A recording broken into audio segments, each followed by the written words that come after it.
Em 2014, uma das nascentes do rio São Francisco, na Serra da Canastra, secou.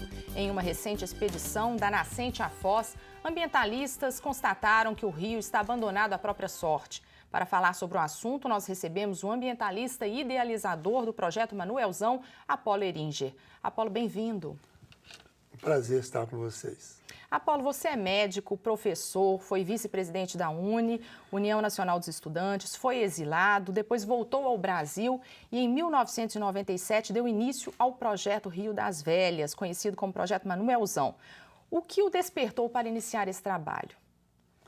Eu trabalhava com cólera, fazendo meu mestrado e pesquisando aquela epidemia que surgiu no Brasil em 1991.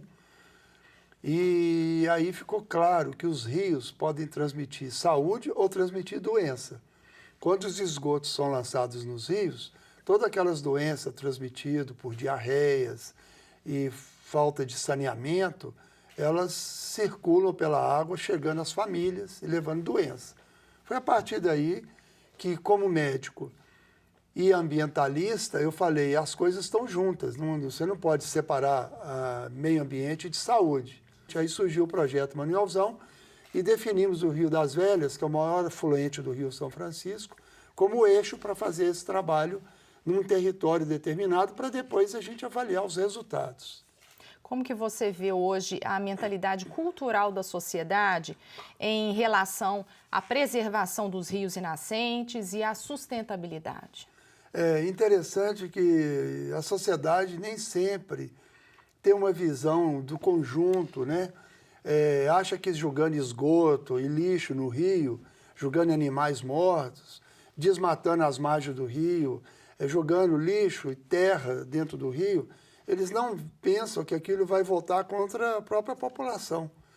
Se o rio está poluído e está com mortandade de peixe e nós não podemos mais nadar nos rios, isso reflete a nossa mentalidade civilizatória. Reflete o nosso comportamento, nosso comportamento. Diante da natureza. Então, o rio é uma referência para a gente mudar o nosso comportamento. Apolo, os especialistas e ribeirinhos garantem que estão passando pela pior seca dos últimos 100 anos do Rio São Francisco. As pessoas perderam emprego, a nascente está seca. Como que você vê isso? Olha, o rio reflete o volume de chuva e atualmente revela também o tipo de agricultura e de extração de água subterrânea, que hoje tem tecnologias muito poderosas que estão esvaziando as águas subterrâneas. A água subterrânea ela sai no rio. Quando não tem a época da chuva, na época da estiagem, o rio mantém um volume de água suficiente para os peixes sobreviver e para o ser humano sobreviver, para a agricultura, para abastecimento urbano das cidades. Sim. Essa seca que os ribeirinhos estão notando, ela se junta também com o número de algas, da proliferação de algas verdes e cianobactérias, que são devidas, junto de poluição orgânica de esgotos, muito sol e pouca água. Isso favorece a fotossíntese e está favorecendo os rios estão ficando verdes e o aumento tóxicos. Dessas algas, né? Então, nós estamos comprometendo a sobrevivência da vida no planeta. O ser humano ainda pode tratar essa água, tem aí as empresas de saneamento. Sim. Mas como pode uma empresa de saneamento jogar esgoto no rio? Ela deixou de ser de saneamento. É uma crise da água no Brasil. Você vê o caso de São Paulo, o caso de São Francisco. Isso é no Brasil inteiro, não é um fato isolado. Se começar a chover, resolve o problema ou não? Se começar a chover, o problema vai ser atenuado por alguns meses. Mas você não recupera de uma hora para outra a seca subterrânea. A retirada em volume descontrolado da água subterrânea faz com que as chuvas não vão repor o estoque de água que foi retirado. Então, daí a alguns meses, você vai ter o rio muito abaixo do seu volume. É necessário uma política de médio prazo e longo prazo para que a retirada de água subterrânea não comprometa a existência dos rios e a vida dos peixes. A Câmara Consultiva do Comitê da Bacia Hidrográfica do Rio São Francisco se reuniu para discutir medidas emergenciais, entre elas a proposta de racionamento do uso da água. O que foi definido nessa reunião? Você acompanhou? Olha, existe um ritual de administrar a morte do Rio São Francisco. Esse ritual participam órgãos federais, comitês, órgãos estaduais. Eu não concordo com essa forma burocrática de enfrentar essa crise do Rio São Francisco. A crise do Rio São Francisco é dramática. São necessárias medidas urgentes, medidas eficazes para você resolver o problema do Rio São Francisco, criado pelo ser humano e pelos erros da administração pública. Quais seriam essas medidas? Assim, a recuperação das matas ciliares, saneamento de todas as cidades do Vale do São Francisco resolveria um problema? A questão do desmatamento? Na expedição que nós fizemos pelo Rio São Francisco, todas as estações de tratamento do rio, ao longo da calha principal, estão à responsabilidade da Codevasf, Comissão de Desenvolvimento do Vale do Rio São Francisco. Nenhuma funciona bem. Nenhuma. Foram gastos milhões e milhões de reais e tem problemas na justiça, obras inacabadas, obras sem manutenção. Eu fiquei muito impressionado com o desleixo da administração pública no Brasil. Então, se essas estações de tratamento de esgoto não funcionam, o rio está cheio de esgoto. No Alto São Francisco, que era cheio de surubim, não tem mais. Além da questão do esgoto, você tem retirada de água do rio para fazendas num volume muito grande.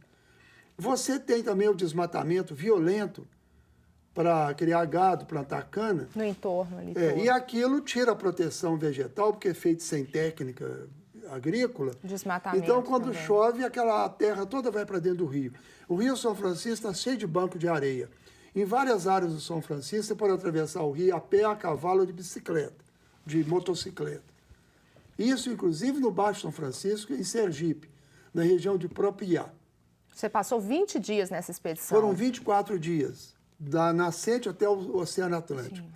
Vendo o rio como um todo, porque a bacia do São Francisco é uma unidade. Você tem que vê-la aqui, como se fosse ver na sua mão. Porque cada região vê só o que está acontecendo na sua região. Falta uma visão geral do rio. Você tem Sobradinho, que são 300 quilômetros de comprimento, a barragem de Sobradinho. O Sobradinho evapora o equivalente a um Rio das Velhas por segundo, da foz do Rio das Velhas.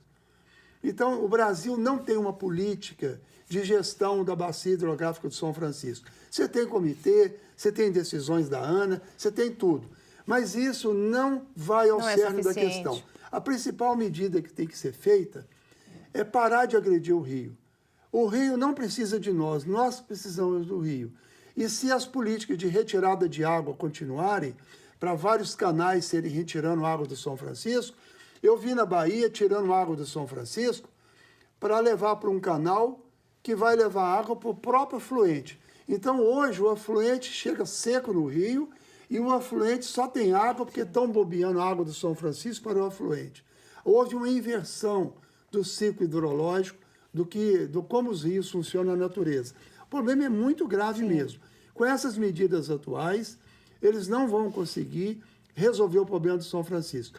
Mas estamos alimentando uma máquina burocrática, com empregos, com gente viajando e gastando dinheiro, inclusive cobrando pelo uso das águas, mas sem uma visão de defesa do rio. Quais seriam medidas emergenciais, urgentes, nesse momento, Olha, na sua visão? Nós vamos ter a chuva agora. Outubro, começa a chuva, novembro, dezembro, né? Então, virá muita água para o rio. Mas aí, nós teríamos que ter uma política conservadora para encher de novo os aquíferos, como o Urucuia, que a maior parte da água do São Francisco, na estiagem, vem do aquífero Urucuia, que vem da região de Goiás, Mato Grosso. Vem subterrâneo. Na medida que a grande retirada de água em Mato Grosso e Goiás está comprometendo o abastecimento do Rio São Francisco. Então, é necessário uma política com hidrólogos e ambientalistas. Também. Porque apenas o engenheiro de irrigação, ele não vê o Rio São Francisco como um ecossistema vivo. Ele está olhando o interesse da irrigação agrícola. Então, você está matando a galinha dos ovos de ouro. É uma situação, é possível recuperar o rio. E a sociedade também deve se envolver nisso, né? A sociedade, é difícil falar, porque a sociedade elege um governo para cuidar dessas coisas. As pessoas individualmente, acham que o governo está olhando o Rio São Francisco. E o Rio São Francisco está abandonado. Realmente, tem jeito de resolver, mas tem que considerar o Rio São Francisco como um ecossistema vivo. Ele precisa de água. Você não pode desidratar o Rio São Francisco. Ele está desidratado. O Rio São Francisco está maltratado, está cheio de esgoto. Inclusive, esse projeto de transposição do Rio São Francisco é um absurdo total. É um projeto que nasceu da corrupção, de empreiteiras. Ele está tirando a água do Rio São Francisco e o Rio São Francisco está morrendo por falta de água. E na região que eles querem levar a água do Rio São Francisco, que é basicamente o Ceará, todos os rios do Ceará e açudes estão cheios de esgoto. Como é que você quer levar a água do São Francisco para uma região que nem trata seus esgotos? Não é mesmo? Então, é uma coisa que, na agenda política dos candidatos agora, você não viu falar da crise da água do Rio São Francisco. Inclusive, todos os 3 candidatos que chegaram ao final agora, todos defendem a transposição do São Francisco. É um absurdo isso. Então, a falta de compreensão sobre a questão da água mostra que os nossos líderes não entendem a situação do Brasil, porque a água, ela mostra os nossos erros. O espelho d'água mostra a nossa cara.